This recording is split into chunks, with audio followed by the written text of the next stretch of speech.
আল্লাহর হাবিব বলতেছেন হাসরের ময়দানে সব মানুষ নিজের গামী নিজের সাঁতার কাটবে, একমাত্র 7 প্রকারের মানুষকে আমার আল্লাহ আরশে আজিমের নিচে ছায়া দিবে। এর মধ্যে 1 নম্বর মানুষটা হলো আদল, যে ন্যায় বিচার করে। এই ন্যায় বিচারটা বিভিন্ন ভাবে হয়ে থাকে, অর্থাৎ ইনসাফ যেখানে আছে শান্তি সেখানে আছে। কথা বলেন ঠিক কিনা? আপনি ধর্ম ব্যবহার করবেন, ইনসাফের সাথে ব্যবহার করুন, জুলুম করা যাবে না। আপনি সমাজ চালাবেন, ইনসাফের সাথে চালান, জুলুম করা যাবে না। আপনি প্রতিষ্ঠান চালাবেন, ইনসাফের সাথে চালান, জুলুম করা যাবে না।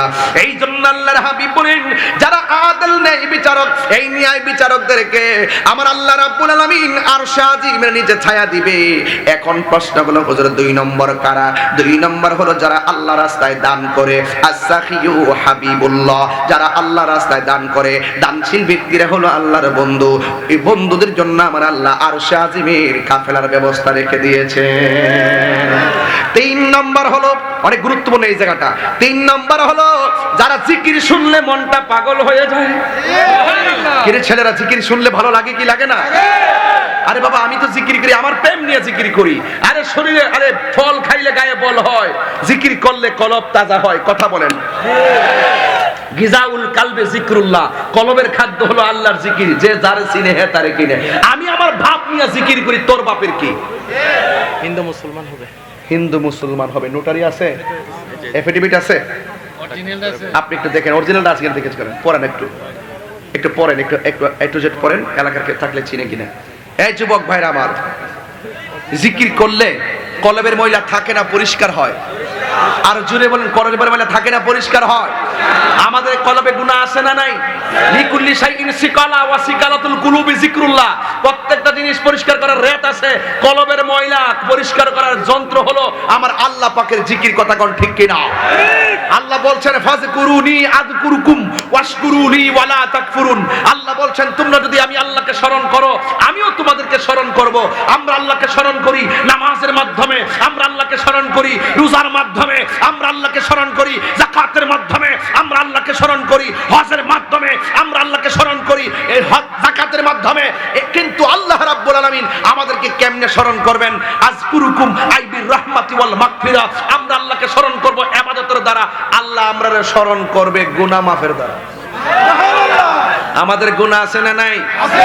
এই জন্য রাসূল বলেন হাসরের ময়দানে যারা জাকের জিকির যারা করে, ইবাদতের জন্য যার মনটা পাগল, বাজারে তার মন টিকে না, মসজিদের জন্য যার মনটা দিবানা, এই শ্রেণীর মানুষগুলোর জন্য আল্লাহ পাক আরশে আজিমের ছায়া দিবে।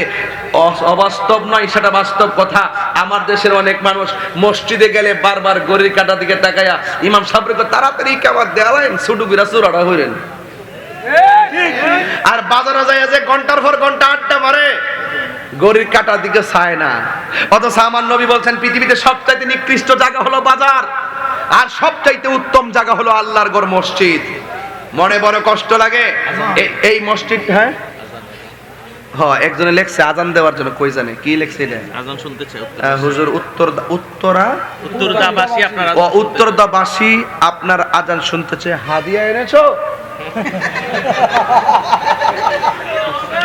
কিছু বকশিস লাগে না বাবা? কিন্তু বাবা গলা ফাটিয়ে আজান দিলে কি হবে? কিন্তু আসল কামটা তো হয় না। তবে কিছু লাগবে না। না না, আরে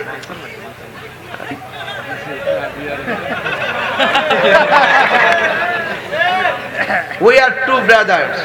মারহাবা জোরে কোন? মারহাবা। জেহাদিয়া মুজাদ্দিদিয়া দরবার ইরওয়াইন, আমার অবস্থান প্রতি বছর সেখানে আছে না নাই? এবারও অক্টোবরে 3 তারিখ আসতেছি। মারহাবা জোরে বলেন। 500 টাকা বলেন দিয়েছি, বলেন দিয়েছি, দিয়েছি বলেন। পাকে পাঞ্জাতনের প্রেমে আজানের জন্য 500 টাকা দিয়েছি হাদিয়া।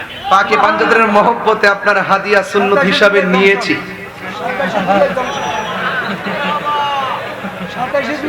ভাই কষ্ট হইতেছে নাকি? আমার ওয়াজে কি কোনো অসুবিধা হইতেছে নাকি?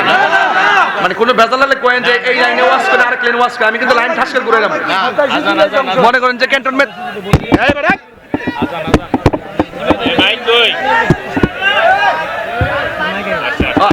হ্যালো হ্যালো হ্যালো, যদি বলেন যে ওয়াজটার লাইন বে লাইন হইতেছে, ওই গাড়িটা ক্যান্টনমেন্টে আওয়ার পরে যেমনি আনার পরে যদি কইলে সমস্যা আছে গাড়ি করে নেব, আমি আমরা বসটা করাইলাম। তবে